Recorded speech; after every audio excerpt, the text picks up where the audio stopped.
big words. Yeah. What's up the source? I don't even know what that means. No, they went extinct a long time ago. So.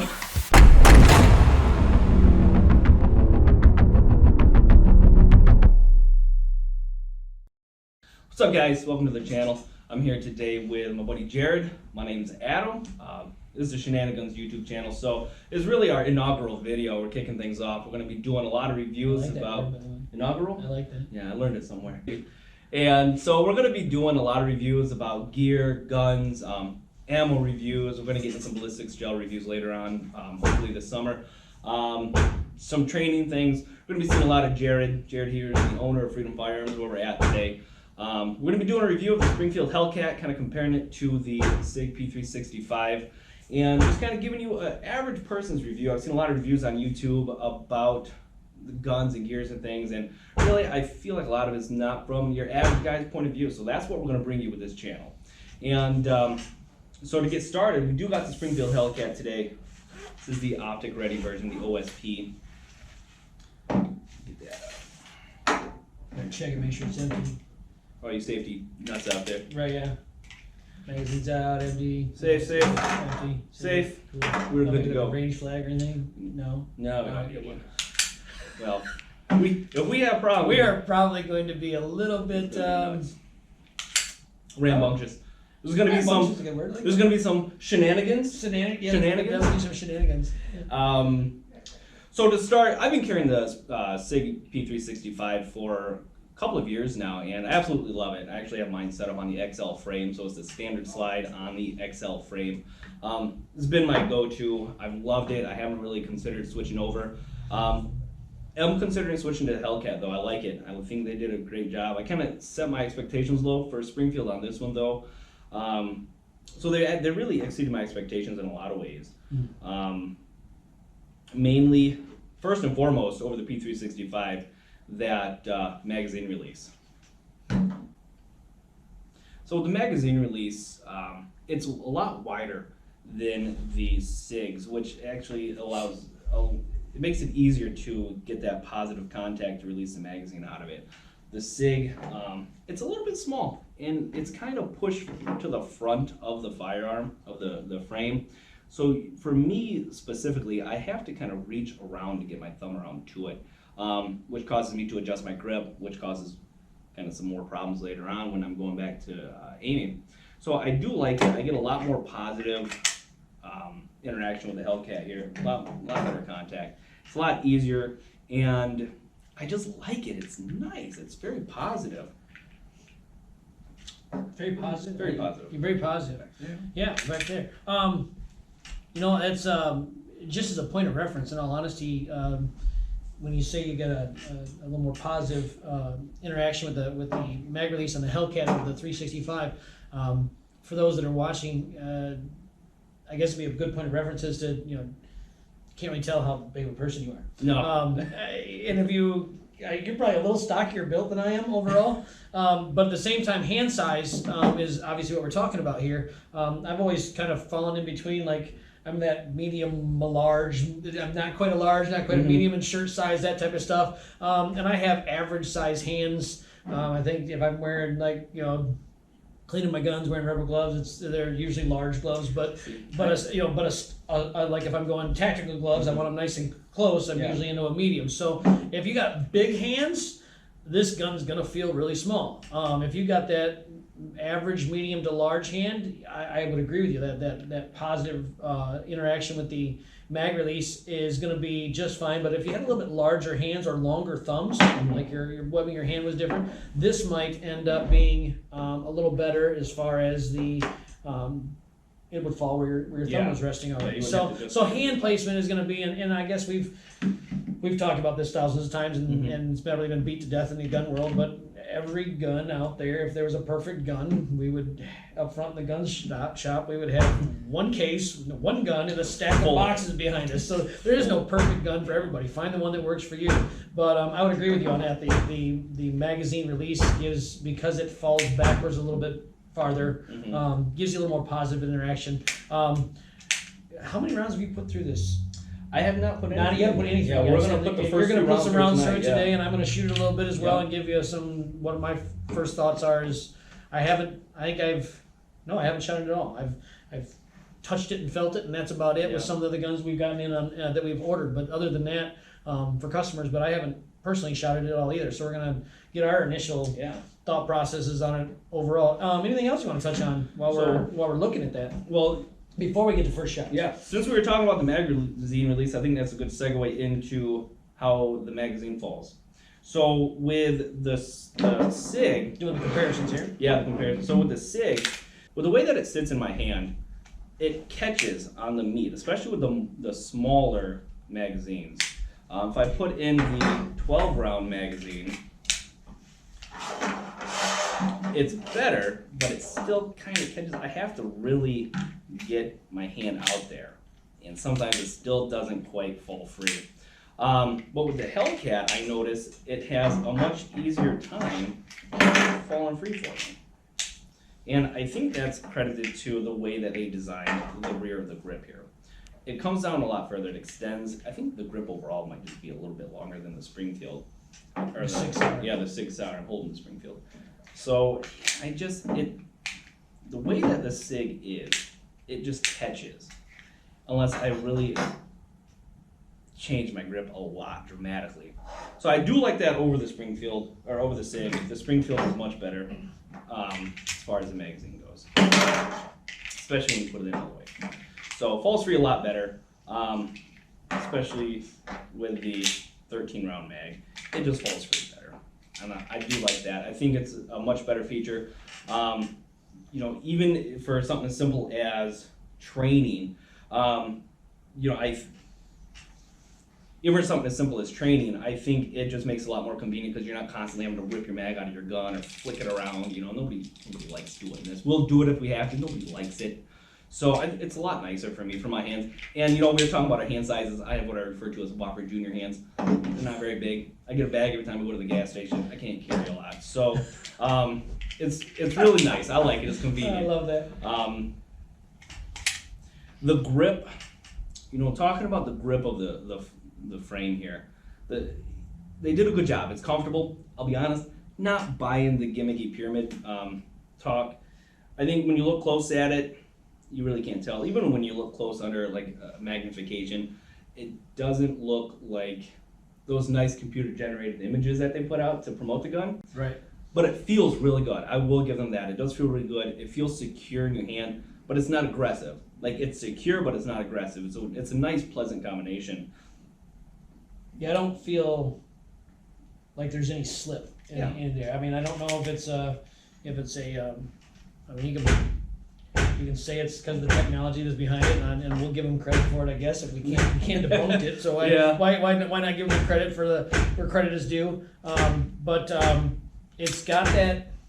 I mean, it's not like a custom 1911 that's got some great checkering on the front that feels like the gun's gripping you back. Or a nice Glock with a stipple on it. With a heavy stipple on it, that type of thing. But it's got, in all honesty, it's enough texture that where I feel that even if my hands were slippery, wet, in a defensive situation, had bodily fluids on it, whatever the case may be, I don't feel like I'm going to lose the grip on the gun. Yeah. But at the same time, for the guy or gal, who's everyday carrying, it's not going to be rubbing against my skin. It's not going to be irritating me. It's not going to be so aggressive that I feel like I've got a raw spot on my body from the initial carrying. Those first couple of days when you get a new gun, something, things are, You can you feel get it. used to some stuff. Yeah, it's a little different angles and whatever the case may be. But this I don't think is going to give you that irritation as far as that's concerned, and it gives you a solid grip. I like it a lot.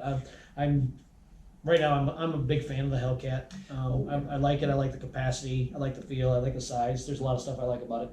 And I appreciate the way that they extended the stippling too, where you have on the SIG, and a lot of people are comparing this to the SIG. I feel like it's appropriate. It's really the only firearm in its category that applies across the board, more or less.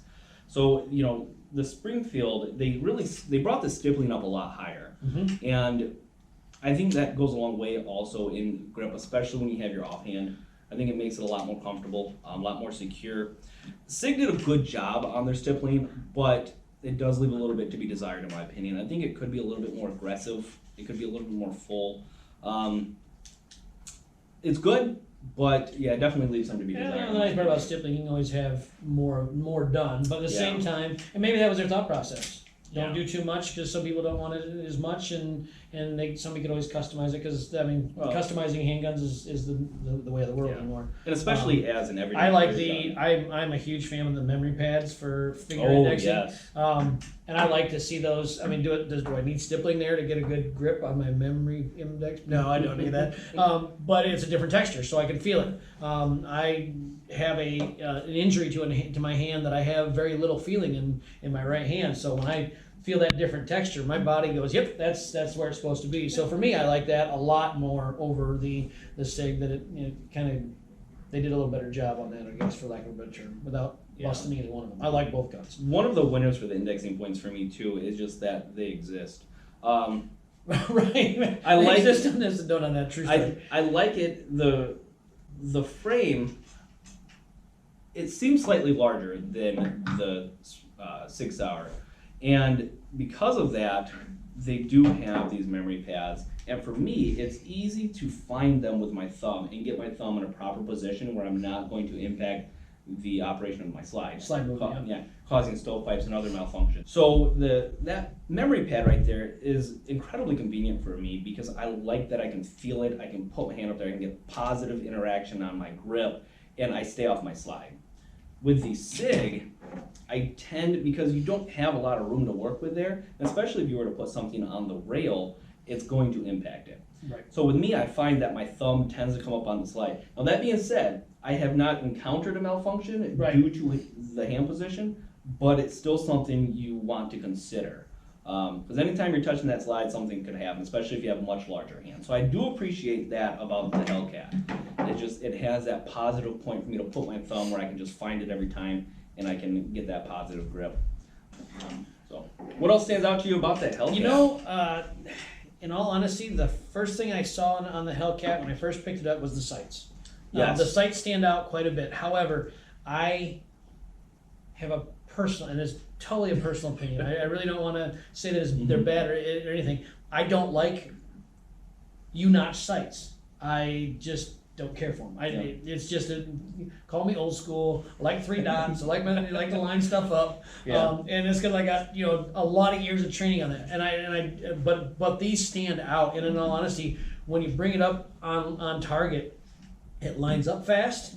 You can see it well.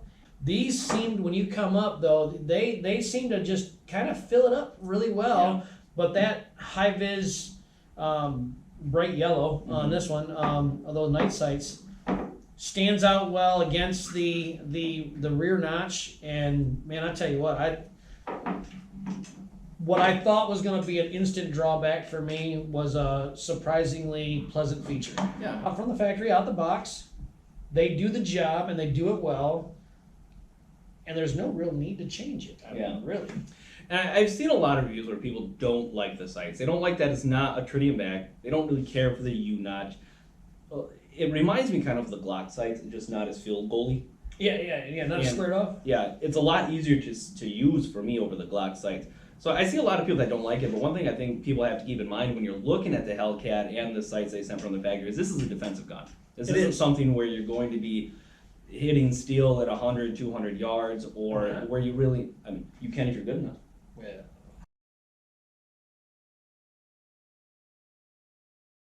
I like these sights though. I think as a defensive pistol sight, they get the job done, where you're not really intently focused on that kind of pinpoint accuracy. You're not trying to put holes on top of holes. You're just trying to get accurate shots to protect yourself, to stop the threat, and to get the threat to go away. And I think for me, when I pull this up, that dot just falls right into that U-notch. And I like it. I think this is, we'll find out when we get on the range here in a little bit, but I personally think that it's going to be rather easy to shoot with and have rather acceptable combat accuracy. Well, like you said, it's a defensive pistol. I get that. I don't have to be super accurate, but if I want to be accurate, because let's be honest, sights, we all like being super accurate. It makes you feel good. No, we can make those groups. It makes you feel good. Is there a time when I have to be super accurate in a defensive situation? Potential. It's possible. So I want to be able to perform at as many different levels as I can with my defensive pistol. Is there going to be some limitations to a defensive pistol? Of course there are. If we didn't want to take all the advantages we had, we wouldn't have an optics ready cut on this. True. Because obviously, with shooting it with the red dot sights is an advantage to shooting with iron sights, and even especially at distances. Mm-hmm. Will you see my carry gun with an optic cut on it? Probably not. It's just. I know. Once again, we're gonna go back to the old about. school. Yeah, I'm planning on putting an optic Yeah. on this, so he keeps getting on me about having an optic. But you know what? Well, I'm getting just old. 'cause we got a I'm 33. I'm old. My eyes are goodness, going so bad. old. You know, I need it. Yeah, you're so old. Like, you got shoes that are as old as you are. I'm pretty certain. You might have underwear as old as you are. You need to change them. Well, they're not on me right now. So, I like them. Like I said, when we get out there, we'll see how they really play out in the real world or in actual pulling of the trigger. But I'm kind of excited to look at it. I like there's nothing about this gun that I don't think that I don't like. I've seen some of the videos online that talk about the goods and the bad and the trigger this and that and everything. Operator error, not operator error, proper fit of gun to person. Those things I think may be a factor. Yeah. But as far as the performance of the gun, we're going to find out in a minute as far as shooting, but it seems to be a well-built gun, a well-designed, well thought out. But they're really designing guns specifically for concealed carry, and they're doing a phenomenal job. They're doing a great job of it. Well, And they're making, I mean, I want to say, what is this? That's 13 rounds. 13 rounds. Mhm. The 13 round, just to pick on Springfield, the 13 round XD mag was this tall. huge. Yeah, it was huge. And now we're putting 13 rounds in this little bitty sucker with a Yeah. magazine, little extension on it. But yeah, it was really, and that was, the XD isn't that old type of thing of old as No. design. It's 10, 15 years, but they're really packing a lot of rounds in. They're giving us that high capacity that we want without having to worry about not being able to conceal firearm on an average sized person. But I like it because I can conceal it, and that's the beauty of some of the engineering and the manufacturing that's happened in the last 10 to 15 years, where we've got a lot of really good concealed carry options, and these just happen to be the two latest and greatest that are taking the world by storm. Really, I mean, they're super popular, both of them. And SIG really changed the game with this magazine by packing so many rounds. I know Taurus was doing it for a little bit longer. They just didn't get as much attention for it. There's a lot of people who will trash talk Taurus. I know some people that work at the Taurus facility. Great people, love them to death. Have become friends of mine. But yeah, enough about Taurus. But yes, they're not. This isn't a new thing with the magazine capacity. It just seems to be the latest and greatest, when everybody's screaming from the mountaintops at this point. Catching on right now. It is. So it's great to have 14 rounds in your gun. I mean, you have compact size capacity in a micro compact size. Yeah. It's fantastic that we can actually do that now. So we'll get out and we'll shoot this a little bit. One thing I am going to test and evaluate, because I have seen videos and posts about this, the trigger. So a lot of people say that if you apply lateral pressure to the trigger and then try to depress the safety, it won't work. Watch out, I'm full of them. I know, lots of big words. Watch out now. I don't even. I gotta go get a thesaurus and figure out what I'm doing. Small hands but big words. Yeah. Um, What's a thesaurus? I don't even know what that word means. No, they went extinct a long time ago. So with this trigger, honestly, the trigger is working how it's designed. There's not, if you touch it, there's not a lot of lateral movement where you would have it out of position. What's happening in the way that I've tested this since I've had this is there's pressure being applied to the very side of the trigger first. So the trigger is being slightly depressed, not much, but enough so that when the tip of your finger comes around and attempts to deactivate the trigger bar, it's hitting the frame and preventing the gun from firing like it's designed to do. So I think what that comes down to, you touched on it a little bit earlier about hand size and proper technique. Proper fit. Yeah. With proper technique, trigger pull technique, it doesn't happen. It pulls every day. I've been trying to do it over and over again intentionally. It only does it when I do it intentionally. If I'm assuming a proper firing grip and finger position, I can't do it. It just So I think it comes down to technique, really. Curiosity, I mean, and to give a little credence to those who say that it's an issue.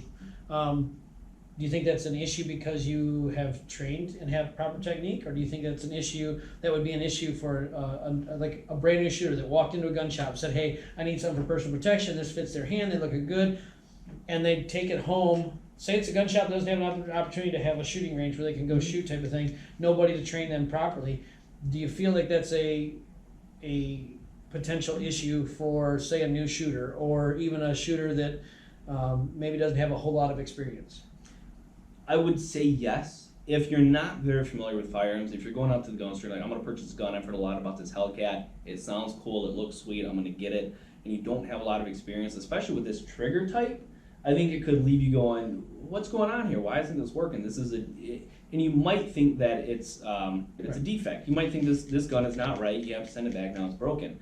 But I think if you took the time to train with the firearm to understand how the trigger functions, you'll have a good understanding of why it's doing that. Again, I don't believe it's a defect from the factory. I think the trigger is working exactly how it's designed to. Okay. With pressing on the trigger without deactivating the trigger bar first, it stops it. Right. And that's what it's designed to do. So I don't think it's an issue. I think if you're inexperienced, it might throw you off.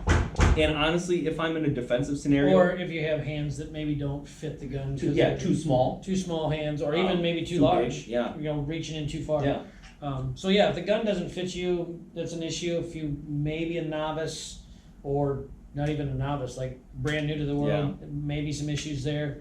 And like I said, the only reason I say that is, like, I understand where the guys that have made those videos are coming from. I get the thought process. Do I want a gun that does that regularly? No, I guess not. But at the same time, is it defective? I wouldn't say it's necessarily. I don't want to say it's defective. I think you're right. It's doing what it's designed to do. But could there have been a better design to it? I don't know. It makes you wonder if they knew that if during their quality control it could have been an issue. I don't think that's something they maybe considered. Maybe it's something you don't think to test for, but I think that it's something where, especially in a defensive firearm situation, maybe they did. Here's a thought process. Just because let's throw out all the angles we can throw out. That particular company with a with a striker fire type firearm, kind of new to the striker fire world, and multiple designs. The XD's been out for a while, XDM, but those are all XD platforms.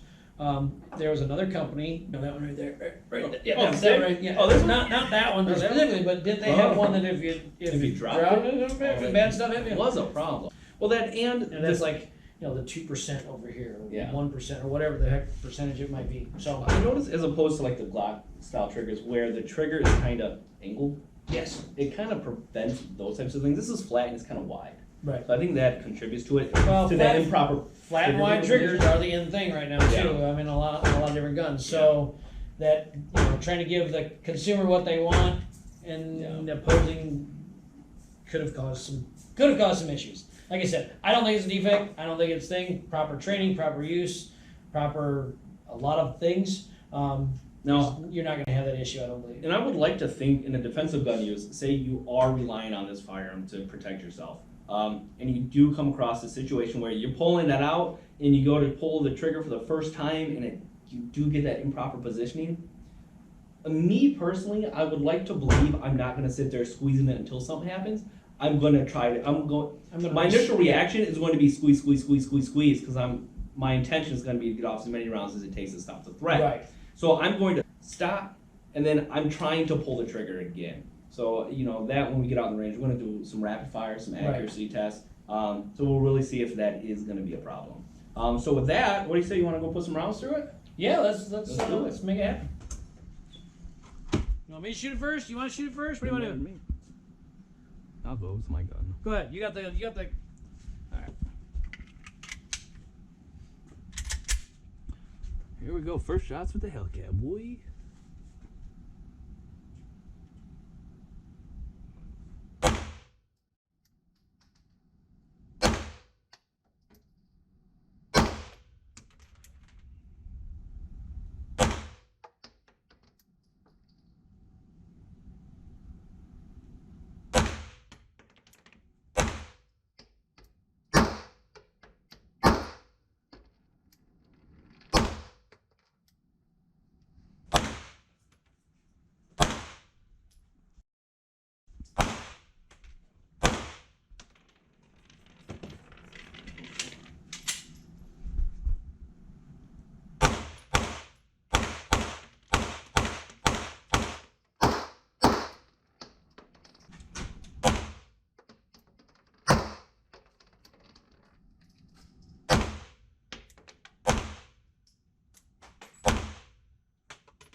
Hey guys, Kyle here, editor, videographer, the guy behind the camera.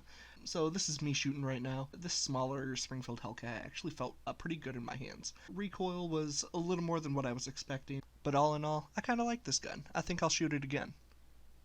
So first thoughts, we shot it. Yeah. We shot the guns. We shot some guns. You guys saw some footage there of us shooting it. I'll get your thoughts first. What do you think about it? You know, what my initial thoughts are, like the sights still. Definitely U-notch defensive style sights. What I was hoping would be I could get really accurate with it, give or take. Yeah. A little bit of this, a little bit of that. They weren't terribly inaccurate, but they weren't. I wasn't going to get pinpoint accuracy out of them. As far as the trigger, if we're going to do the comparison with the SIG has this spongy feel trigger to it, and I don't like it. I don't know why I don't like it. I just don't. I like a clean brake trigger. So for that, I like the Springfield better. I like that clean brake. I like that solid wall that I have to pull through. So that's just me, and those are just my preferences, I guess, for lack of a term. Feel the gun was good. Recoil, if we're doing the comparison thing again, I think the SIG has it beat out on recoil. Yeah, the SIG's it is noticeably softer. Yep, and that's a good way to put it. Noticeably softer. I wouldn't say they're one's way more than the other, but I definitely could definitely tell the difference. Which you're getting some muzzle flip there. Faster shots on target. Could you do it faster with the SIG? I mean, if you probably put the stopwatch to it, without a doubt, you probably could get it back on target a little faster. You don't get as much muzzle flip out of it. I don't know if the stippling is just me. Maybe I don't know. Maybe I just wasn't gripping a gun. Possible. I mean, I'm not gonna say I'm perfect at anything I'm doing, but it did feel like it tried when I went more rapid fire. I felt like I was starting to lose a little control of the grip on the gun, and I just had to tighten down. Whereas with a full-size gun, and this to me feels like it fills my hand really, really well. With a full-size gun with a longer slide that doesn't have as much muzzle flip, I don't ever feel like I'm readjusting my grip. Yeah. So because of the size of the gun, because of being a small gun with a little more muzzle flip, it did feel like it was trying to come out of my hand to a certain degree. Was it a bad thing? No. Am I going to discredit it because of it? No. But those are my initial thoughts. Real quick, that's good sights. Love the trigger. Maybe could use a little better grip on the gun. And you know what? I'll even chalk that up to maybe a little bit of operator error. So we'll give it a half and half star on that one. A half star on that one. I think it definitely is going to take more time behind the gun to really get an idea of which one is better, and really what it comes down to is which one suits your needs, which one suits your experience level, and which one's more comfortable for you to shoot. I didn't have a problem shooting it. I agree that there was a little bit more noticeable recoil out of it, but to that extent, I don't think it was significant enough to say I wouldn't shoot it, or I didn't enjoy it, or I won't enjoy it. I am used to shooting the SIG trigger because I've been carrying the 365 for about 2 years now. So it is different. It did take some adjusting for me. Finger placement, because with the SIG, you don't have the safety bar. Right. And it's not. It's just a different trigger. SIG has that kind of slightly curved trigger to it. Right. But I thought it still shot well. The sights, I'm used to shooting 3-dot sights because of the SIG now. So that did take some getting used to.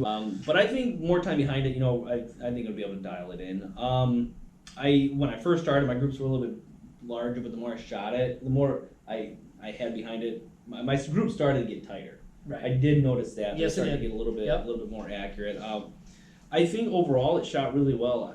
I think I could take this to a training class and spend all day shooting it.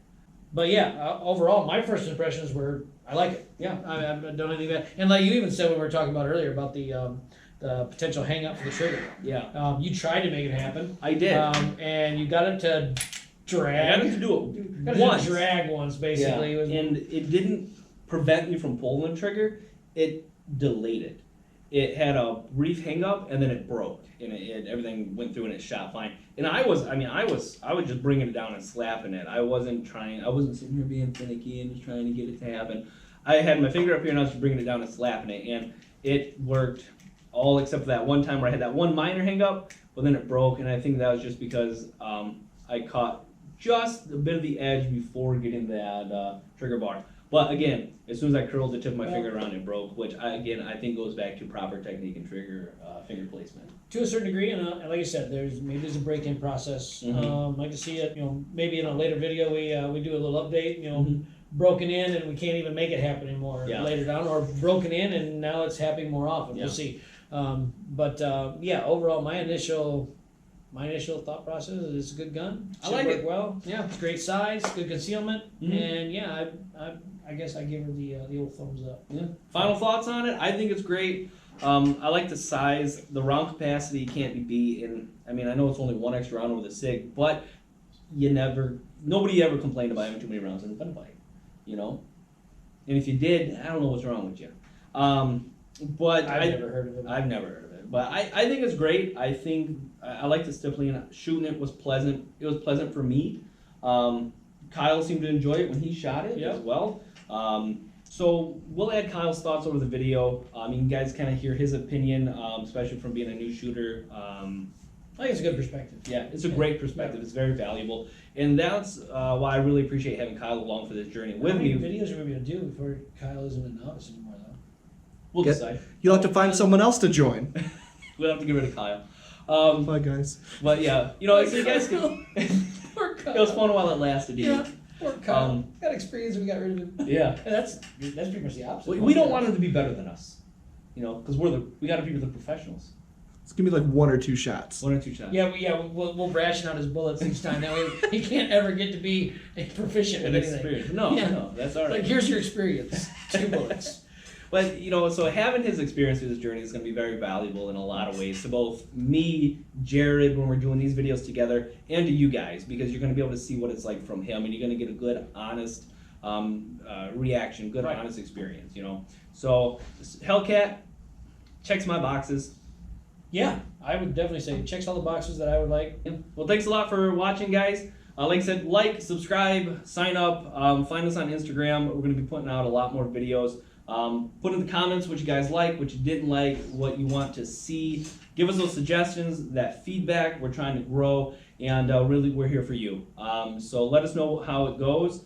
And If there's something out there that y'all see that you want to see us review, let us know, and I'll think, hey, in all honesty, if you're local to us and you go, hey, I've got this, it's a great product, let me see it. Get a hold of us, maybe be part of the video. I mean, in all honesty, got to have some stuff to review. Oh, so, are we trying to get this every week or two, every couple weeks? Every couple weeks. Every couple That weeks way we we have have a new time to video. kind of make some plans and figure out what we're going to do and get it in action. Sounds and then good. give us time to edit. I like in it. between. Yeah. So every couple weeks, be looking for something different, something new, and something to take a peek at. Yeah. Thanks a lot. You guys rock. Be good, folks. See ya.